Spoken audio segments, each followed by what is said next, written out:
கண்டகத்திரி செடியா சார்? இல்லை இருங்க, பரவாயில்ல, அப்படி எடுங்க. நீங்கள் அது பேசுங்களா? பேசுங்க.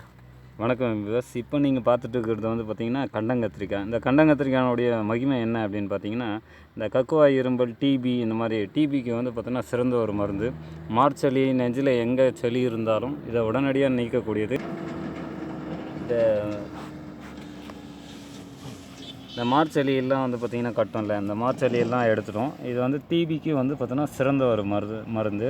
இதை நம்ம துவையல் செய்வோம்ல, அந்த மாதிரி வழக்கமாக துவையல் செய்கிற மாதிரியே செஞ்சு நம்ம அன்றாட யூஸ் பண்ணலாம். இது வந்து கடைகளில் வந்து லேகியமாக கிடைக்குது, பவுட்ரு கிடைக்குது. பவுட்ரு கிடைக்கும் போது நீங்கள் வந்து சுடுதண்ணியில் வச்சு ஒரு டம்ளர் அளவில் நீங்கள் எடுத்துகிட்டு வரும்போது அந்த உள்ளே இருக்கக்கூடிய சளி எல்லாமே வெளியேறிடும். தேங்க்யூ.